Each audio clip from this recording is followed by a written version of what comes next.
Olá, irmãos, olá, amigos, que a graça e a paz do nosso Senhor e Salvador Jesus Cristo esteja no coração de cada um de vocês. Eu sou o pastor Edson Gonçalves, quero em meu nome, em nome da Igreja Evangélica Cristo para as Nações, desejar a você e a sua família um domingo abençoado na presença do Senhor.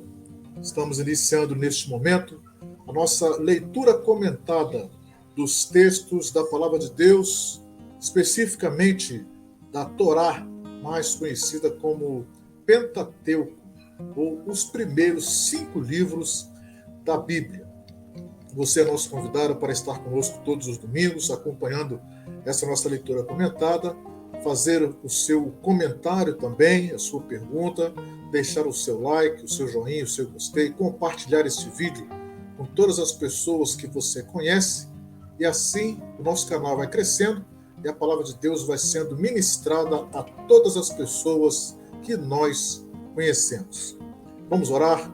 Senhor Deus e Pai, graças te damos por mais esta oportunidade de ler a tua palavra e expressar aquilo que tu colocaste no nosso coração a respeito dela. Fala conosco e abençoa, Deus, todos aqueles que estarão ouvindo, aqueles que estarão participando conosco. É a nossa oração, em nome do Senhor Jesus. Amém.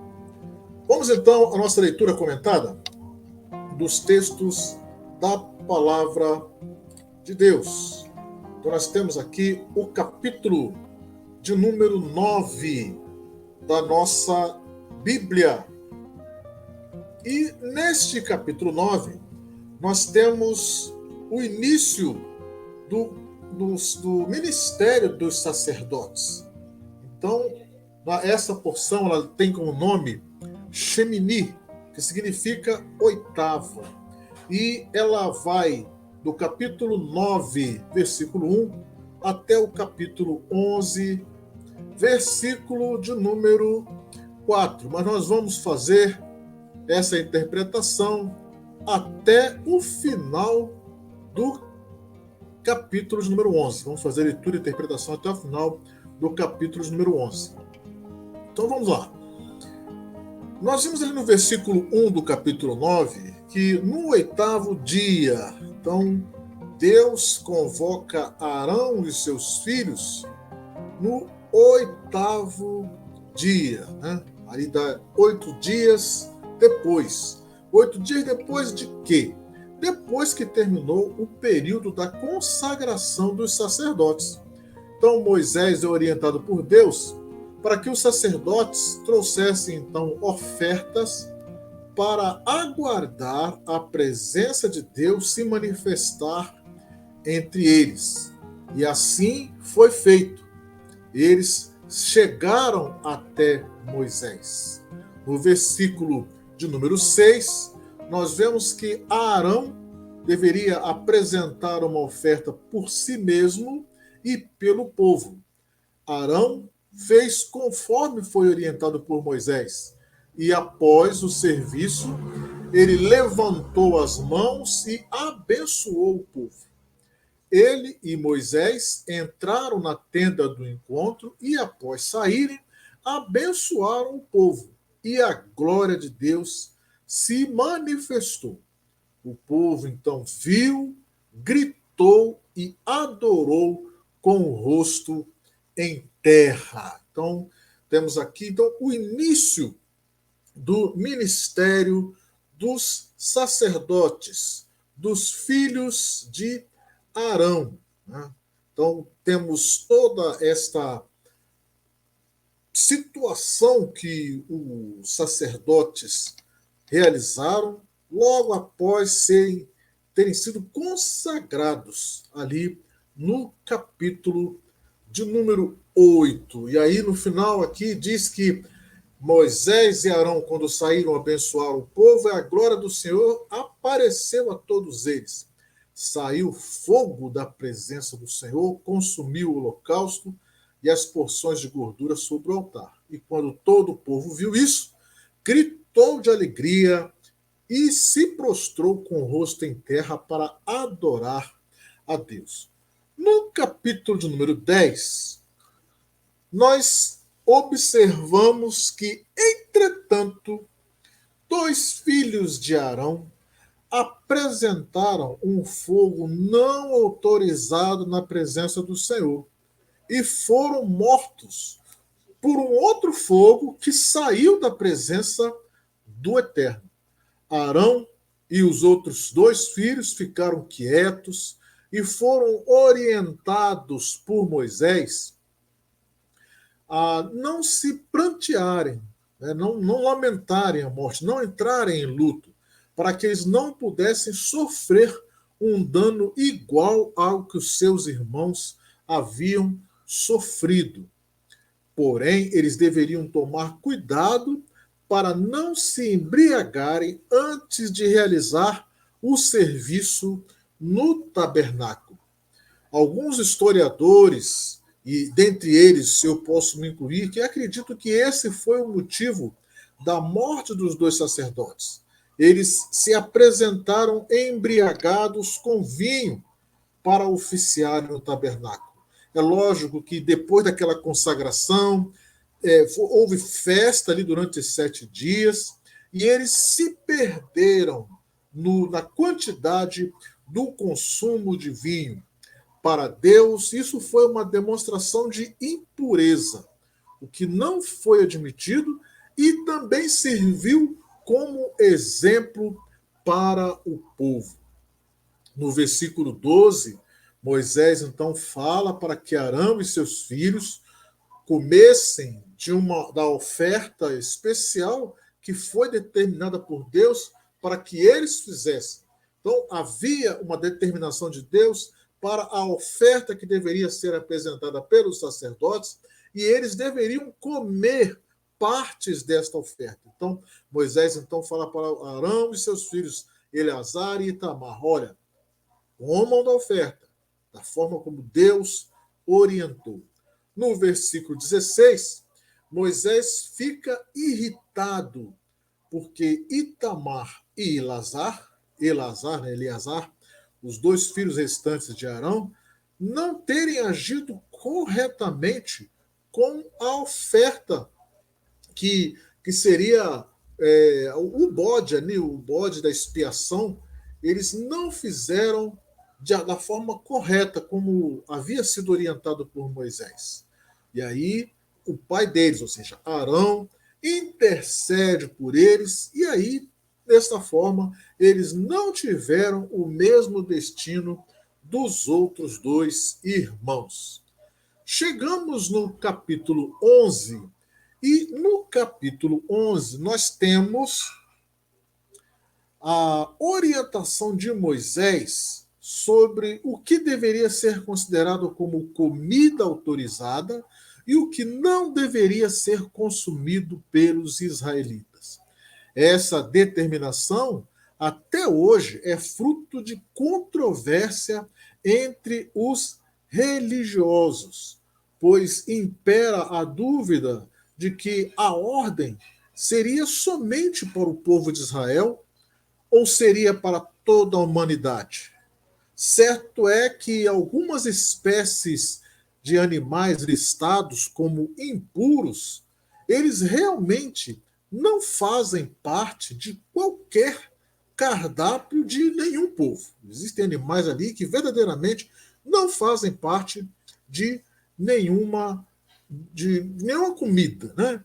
Por isso, nós devemos então estudar a palavra de Deus com esmero, buscando sempre a orientação do Espírito Santo, para que não sejamos enganados por nenhuma doutrina que venha impedir de praticar o verdadeiro Evangelho.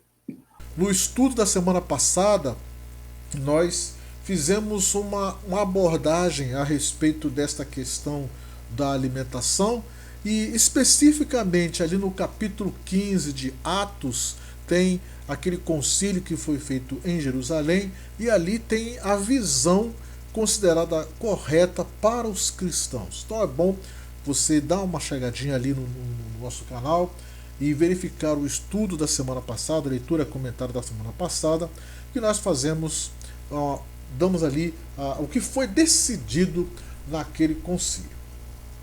O que nós podemos fazer de interpretação deste trecho que nós acabamos de fazer um resumo? Bom, eu gostaria de analisar primeiramente a palavra oitavo, ou 8 dias depois. Na verdade, o oitavo dia, então aqui nós estamos falando de algo que aconteceu no oitavo dia. Estes eventos que foram narrados, todos eles aconteceram no oitavo dia. E quando nós analisamos os eventos deste oitavo dia, nós percebemos que foi o primeiro de muitas atividades, porque aconteceu depois dos 7 dias da preparação e orientação dos sacerdotes sobre o serviço do tabernáculo. Então, na realidade, era a inauguração do tabernáculo. Era quando iria iniciar, ou seja, era o primeiro dia da semana, o primeiro dia do ano novo, foi o primeiro dia da glória do Senhor no tabernáculo, o primeiro dia do sacerdócio oficial. Então, por que Deus falou e pediu para Moisés no oitavo dia? Falou 8 dias depois. Por que a narrativa bíblica fala que estas situações aconteceram 8 dias depois? Para que nós possamos saber o significado do oitavo e por que 8 dias depois, nós precisamos aprender algumas coisas sobre o sétimo, ou seja, aquele que veio antes. E aí, o 7 é o marco de um ciclo perfeito. 7 dias da semana, 7 dias de festas de casamento, como é costume lá nos judeus, 7 anos de descanso da terra. As festas mais importantes do calendário judaico também duram 7 dias. 7 é o número que rege o mundo material.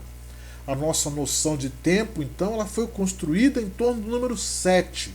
Nós temos algumas situações, 7 dias na semana, 7 notas musicais, 7 cores básicas, tudo envolve o número 7. Na escatologia, nós estamos próximos ao 7º milênio, no qual o reino de Cristo será implantado, conforme nós observamos ali no capítulo 19 e capítulo 20 de Apocalipse. No capítulo 19 nós temos a volta de Cristo, no capítulo 20 nós temos a implantação do milênio, e após o capítulo 20, nós temos no capítulo 21 a narrativa da descida da Nova Jerusalém, que é verdadeiramente o Deus vindo morar conosco. Ou seja, é a manifestação de Deus aqui na terra, numa nova terra, novos céus e nova terra.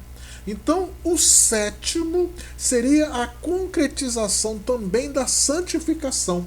Esse processo pelo qual todos nós passamos após recebermos Cristo como nosso Senhor e Salvador, e inicia então o nosso processo de purificação para alcançarmos na sua segunda vinda a glorificação, a separação do material para o espiritual.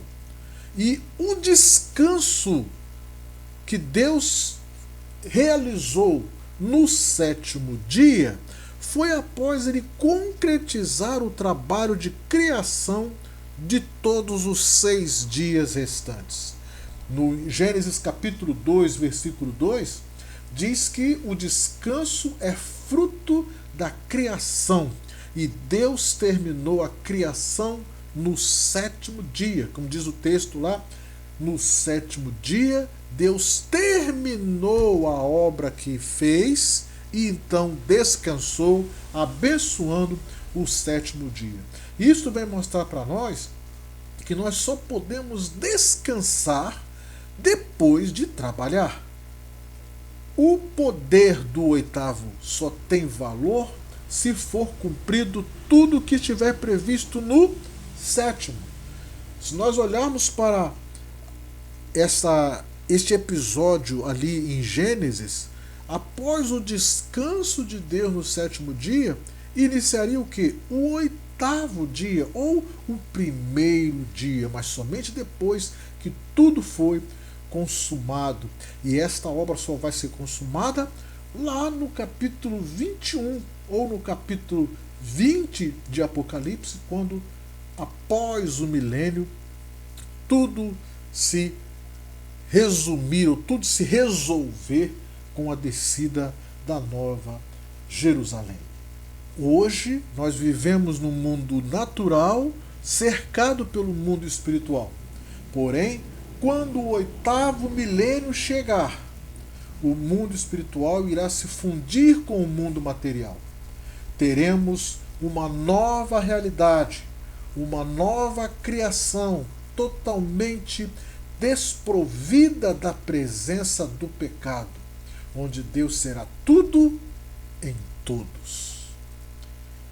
Podemos então fazer uma ligação com o oitavo dia de Levítico, quando a glória de Deus desceu no tabernáculo, que quando Jesus disse está consumado na obra da cruz, ele inaugurou o processo de fusão entre o mundo espiritual com o mundo material. Lá em Levítico, Deus fez essa junção. Ele veio morar com o povo. O objetivo dele era morar dentro do povo. Quando o povo viu a glória de Deus, gritou e caiu com o rosto em terra para adorar a esse Deus. Em Cristo, nós temos a possibilidade de vivermos o espiritual dentro do material. É o reino de Deus que chegou até nós. É o reino de Deus que está dentro de nós. A morte de Cristo nos permite viver o reino de Deus numa realidade material que ainda não chegou, mas numa realidade espiritual efetivamente dentro de nós. Hoje é domingo de Páscoa. Entre os cristãos, nós comemoramos a ressurreição de Jesus. Na realidade, a Páscoa, pelo calendário bíblico, já aconteceu na última terça-feira, dia 5. Hoje, nós estamos comemorando a ressurreição de Jesus. E seria hoje o oitavo dia, porque a obra foi consumada e hoje Cristo está se apresentando numa novidade de vida, numa novidade de situação. E o 8 é o número do Messias. Quando nós olhamos a gemátria no hebraico, a palavra Messias ela tem o número 8. E ele indica que é aí o início da restauração do corpo. A ressurreição de Jesus é a restauração do corpo, para que quando ele voltar, o corpo renovado dele e a renovação do nosso corpo, possamos entrar juntamente com ele no mundo vindouro. E isso é o que nós estamos comemorando no dia de hoje. E esta comemoração da sua ressurreição nos ensina a viver a nossa vida não como se estivéssemos no céu, mas como se o céu estivesse dentro de nós, com o Espírito Santo agindo no processo de santificação para estarmos para sempre com Deus. Eu não sei qual é a situação de vida que você tem até hoje, eu não sei como você está espiritualmente falando, mas a mensagem que eu tenho para você é a mensagem que está em Atos, no capítulo 3, no versículo 19, que diz assim: arrependei-vos, pois, e convertei-vos, para que sejam apagados os vossos pecados, de sorte que venham os tempos de refrigério na presença do Senhor. O arrependimento é para todos. A conversão também é para todos. Talvez você já tenha se arrependido dos seus pecados, talvez você já tenha se convertido, mas ainda falta alguma coisa E neste processo de santificação, o desejo de Deus é que nós tenhamos tempos de refrigério na presença do Senhor. Talvez você ainda não tenha se arrependido, talvez ainda não tenha nem se convertido, mas o desejo de Deus é que você se arrependa, que você se converta, que tenha os seus pecados apagados e que tenha um tempo de refrigério na presença do Senhor. E aí, quando todas as coisas forem restauradas, e isto em hebraico é o tikkun olam, ou seja, a restauração do mundo, o conserto deste mundo. Quando isso acontecer, nós iremos estar aptos a estar para sempre com o Senhor.